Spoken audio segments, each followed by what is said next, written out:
When it gets dark, I feel the fear creeping over me.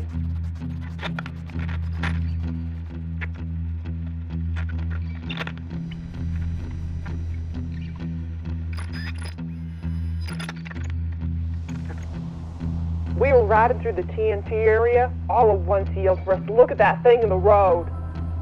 As soon as the lights hit it, to me it just looks like a man with wings. It was dirty gray color with wings on its back. It has muscular legs like a man and a fiery red eyes that glow. I close my eyes day or night and I can see those fiery eyes staring at me. It spread its wings a little and went straight up into the air. It dived at our car. We were all terrified. I know I'll never forget it. I don't think anyone can who has seen it.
Whatever they did see, it definitely scared them.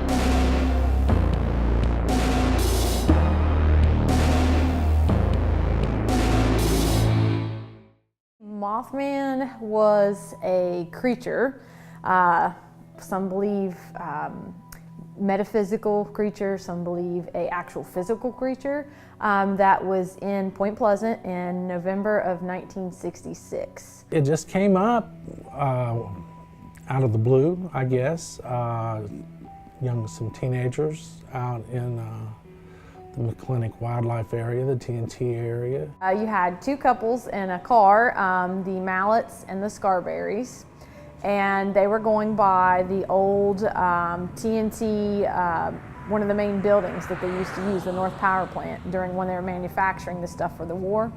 And they seen a large, what they thought was a man, about 7 feet tall. And when he stood up, they seen the wings, and then they seen the red eyes, and they knew this wasn't human. They were a little spooked. They didn't know what to do, so they decided they would come back into town and tell somebody at Tiny's Drive-In, where she worked as a waitress. They were going to tell the owner. But as they came out the road and got onto Route 62, that's when they saw it again. And she said it was standing by the road watching them as they went by in the car.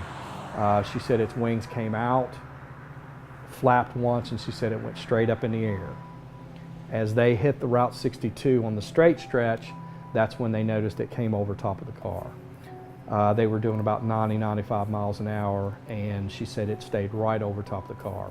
And basically what happened is after they seen this creature up in the TNT area, one of the first places they went to was obviously the police station, report what it is that they seen.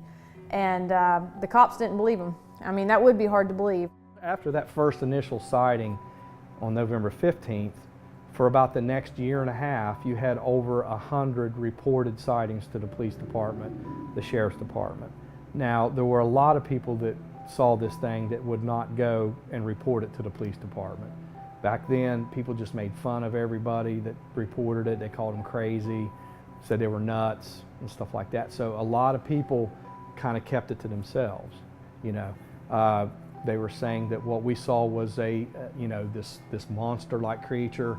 Most always people talk about Mothman's red eyes as far as the way this thing looked. About 7-8 feet tall with a wingspan, like a 6 to 8 foot wingspan.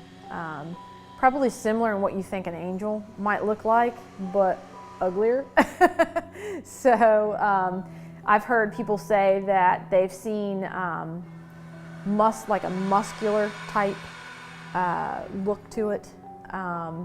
But the red eyes are always what people talk about in their descriptions.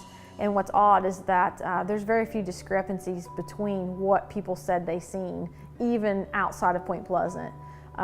Witnesses seeing this thing all over the world pretty much always describe it the same way, and that's pretty much it. 7-8 feet tall, wings, red eyes. The witnesses that went to the authorities about the Mothman sightings were soon visited, not all of them, but some of them, were visited by these strange men. Of all the three entities, Mothman, Men in Black, and the UFOs, the Men in Black are by far the ones that creep me out the most.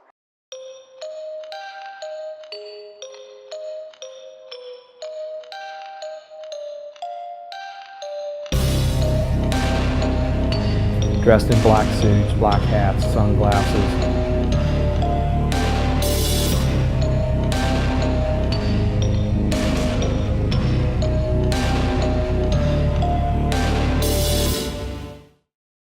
Some people felt they were government people, others felt that they were military personnel.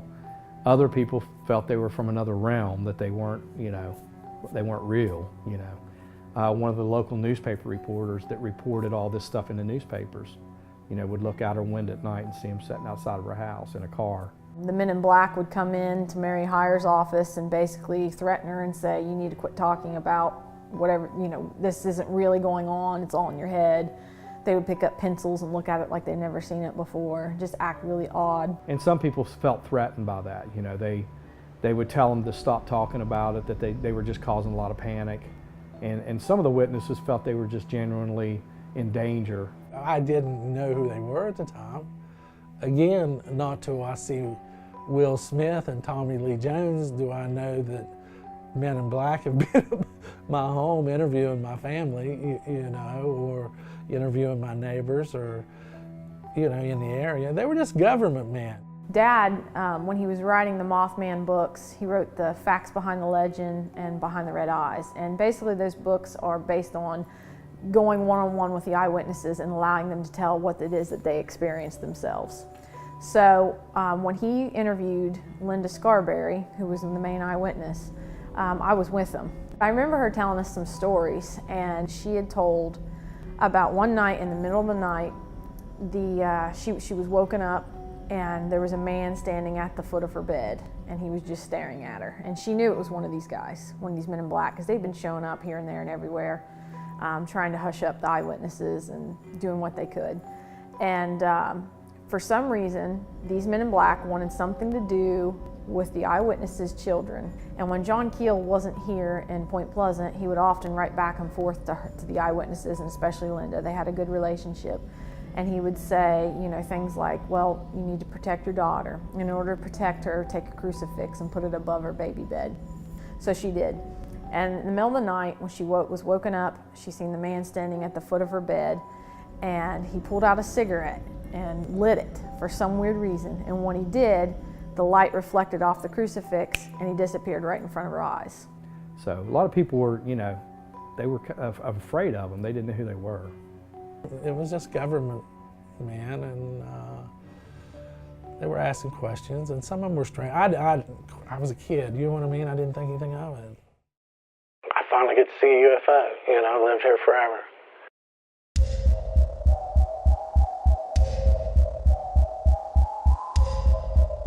We think we see UFOs, and who knows who they belong to.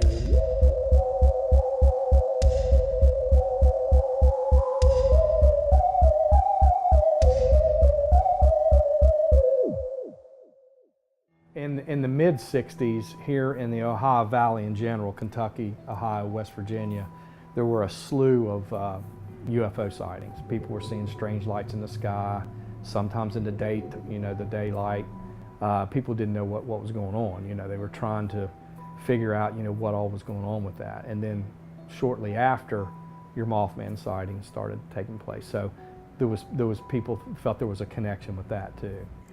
I would say that there probably is some sort of connection between the UFOs and Mothman. I would find it odd if there weren't, just because of the activity that was going on at the same time in the same place. So one night, I stopped alongside the Ohio River on my way to Huntington because a UFO is flying over the river, okay? It looks just like a UFO.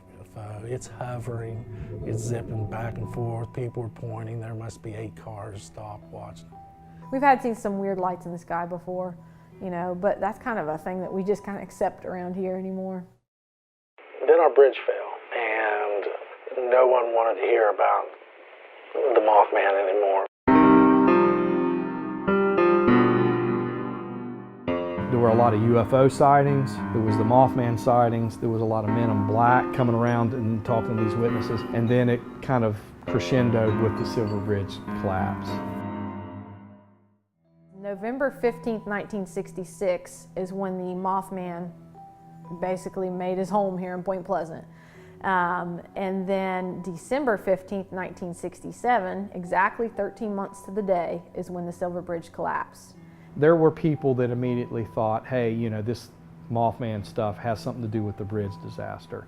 Other people felt that the only reason the bridge fell was because it was 40 years old, it was in ill repair, and it was a poor design for the kind of traffic that flowed on it. People were lined up on the bridge trying to get from one side to the other. One of the eye bars sheared, and when that happened, the whole bridge just fell. It was the worst bridge disaster in U.S. history, and it killed 46 people. Local people went down on the bridge, people we knew, people in my class. It affected everybody. Even 50 years later, it still affects our town. There's people to this day that said, you know, well, we saw this thing flying around that bridge the day before it fell. We saw men in black climbing up and down on the bridge. A lot of people believe that he was an omen sent to warn, because after that happened, he was never really seen here, you know, again. But if anything, I guess he could have been some kind of omen or warning sign, because he was also seen other places before disasters happen. There's been reports of him showing up Chernobyl before that nuclear disaster happened, New York City before 9/11 happened. In Missouri, I think that there was another bridge collapse back, you know, in the early 2000s or so, and apparently there was a spotting there. So that's probably the most of a correlation, I'll say. It could just be odd timing, but it is odd timing. And that was it. We didn't talk about it anymore. Too much tragedy, you know, no one wanted to hear about that. Never experienced the Mothman, but he did talk about like a zone of fear that he went through, like when he was up in the TNT area.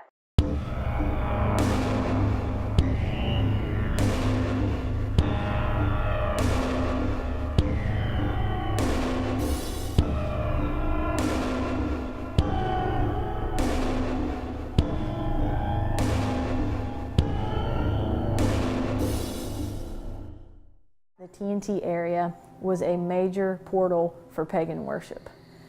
And in the 80s, when I was growing up, there would be, and still to this day, but it was major, it was more of a large hub for this in the 80s and 90s.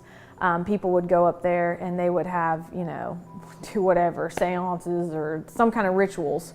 Because my aunt at the time, she was in high school, they had snuck out of the house with some friends, went up into the igloos and was checking them out, and said that there was one igloo with all kinds of, and I believe it's still there to this day, with writing and symbols written all over the walls, and there was a table with an outline, where they'd done a burnt sacrifice of an animal. They think it was a cat. And you know, I've had other people report and tell me that they had seen people up there with hoods, around fires, doing whatever it is that they're doing. I've seen other people say that they've been up there and this line of people come out on the road and they're in these hoods just walking, you know, along the road. Never really experienced any feelings of what people talked about in the TNT area and stuff. John Keel talked about a zone of fear. He called it a fear zone. Certain area up there in the TNT area, when you walk the hair on the back of your neck would just stand up, and you know, you would kind of get that weird feeling. We are never really going to get over our fear until we find out for sure what this thing is. 4 Point Pleasant car occupants see bird-like creatures. Mothman and UFOs remain unexplained. Mason County has flying mystery. Professor says Mothman could be large crane. Flying man seen here, man. Winged red-eyed thing chases point couples across countryside. A professor from West Virginia University came, and he said all they're seeing is a big sandhill crane that's migrating to the south, and they just happened to see it. But a lot of those witnesses I talked to were kind of insulted by that. You know, they said that's not what we saw. What we encountered was more of a creature with wings and red eyes and stuff. A lot of people ask me, you know, what I think the Mothman was or is, and that's probably the toughest question that I come across, because it's an open book. I don't think anybody will ever really be able to prove or disprove as to what it was or was not. There's 3 different types of fallen angels in Greek mythology. One was the Nephilim. Some people pronounce it Nephilim, I say Nephilim. And it actually talks about that in the Bible, in Genesis and also in Ezekiel. And it talks about that they were a crossbreed between a fallen angel or demonic presence and a human woman. And the offspring was this Nephilim.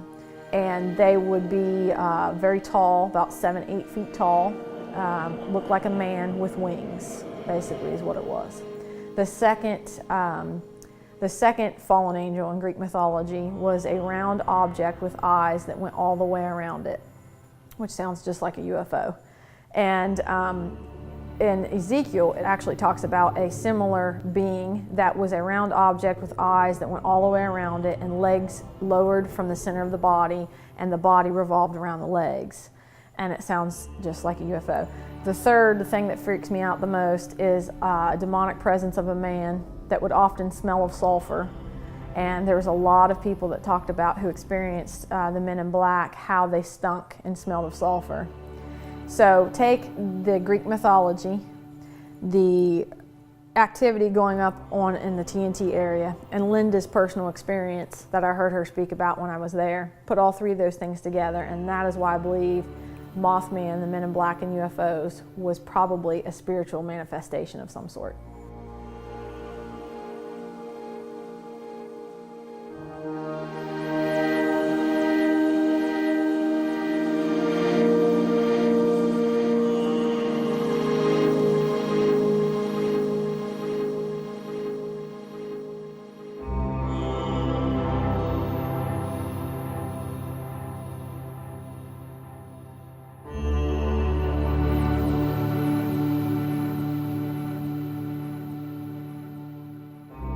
In the Bible, in Revelation, it talks about in the end of days, the Nephilim will return like it did in the days of Noah.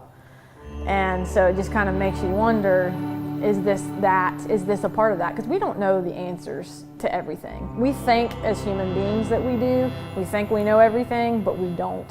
And there's a lot more out there that, you know, maybe one day we'll find the answers, but until then, you can just fall in love with the mystery.